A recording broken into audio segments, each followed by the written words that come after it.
Hello good morning friends, little bit school में आप सभी बच्चों का स्वागत है। Standard 7 subject Hindi chapter new start होगा इस वीडियो में, जिसका नंबर और नाम चैप्टर नंबर है 3 कुत्ते की वफादारी। पुराने ज़माने में, पहले तो ये बता दो दोस्तों कि यह चैप्टर आपको स्टोरी के माध्यम से एक्सप्लेन किया जाएगा, जिससे आपको समझ में इजीली आ जाए। ओके, जो आपको 2 वीडियो में डिवाइड किए जाएंगे। ओके, इसमें एक लाखा बंजारा करके व्यक्ति है जो लाखों का व्यापार करता है। यानी कि पुराने ज़माने में जो वो ऊँट, बड़ा बैल, यानी उस सब पे जब सामान की हेरफेर होती है, वैसे ये सब सामान की हेरफेर करता था।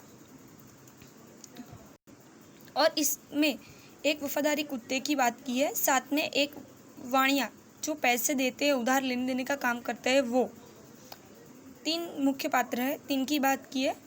एक दिन लाखा के पास पैसे की कमी हुई, धंधा व्यापार में खोट हुई, तो उसको पैसे की ज़रूरत पड़ी। तो उसको लगा अब क्या करूँ, कैसे पैसे लाऊं, कुछ गिरवी रखने के लिए भी था नहीं। तो वो पैसे लेने के लिए एक शरीफ यानी कि वाणिया के पास गया। उसको बोला कि मुझे इतने पैसों की ज़रूरत है, प्लीज़ आप मुझे हेल्प कीजिए। जैसे मेरे पास पैसे का बंदोबस्त होगा, मैं आपको ये पैसे लौटा दूंगा। वो पैसे देने वाले भाई ने बोला, भाई मैं तेरे पे कैसे विश्वास करूँ आप पे कि आप मुझे पैसे सही समय ब्याज सहित लौटाएंगे। आपके पास ऐसी कुछ अमानत है जो आप मेरे पास गिरवी रख सको और पैसे लौटाने के बाद आप ले जाओ। तो लाखा सोच में पड़ गया। अचानक से दोनों की नज़र वो कुत्ते पे पड़ी।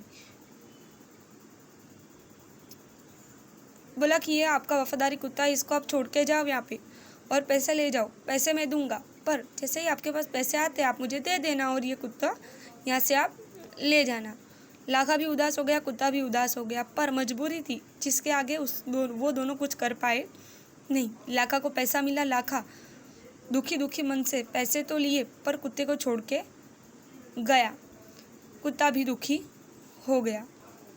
अचानक से सेठ के घर पे एक दिन चोर आए, सेठ की दुकान पे चोरी करने आए। तब कुत्ते का ध्यान पड़ गया। आधी रात थी, सेठ जहाँ सोया था वहाँ जाके उसने सेठ को जगाया और बोला, वो अपनी भाषा में बोलने लगा। सेठ को जगाया, उसकी धोती खींच के जहाँ चोर चोरी कर रहे थे और जहाँ पे चोरी का सामान गाड़ा था, वहाँ जमीन के पास सेठ ने देखा कि चोर चोरी कर रहे थे और चोरी का माल जहाँ छिपाया था वहाँ तक कुत्ता ले गया। उसकी दुकान में चोरी होती होती रह गई। सेठ तो बहुत खुश हो गया। उसने कुत्ते को उसके मालिक के पास जाने देने की परमिशन दे दी और साथ में एक चिट्ठी भी रखी। पर यह सब बात लाखे को पता नहीं थी। उसी समय लाखा भी सेठ को पैसे देने के लिए वापस आ रहा था और कुत्ता सामने से जा रहा था। कुत्ते को देख लाखा दुखी हो गया, इसने मेरी वचन की लाज नहीं रखी। वो वहाँ से भागकर आ गया, पर रियल में तो वो कुत्ता वहाँ से भागा नहीं था।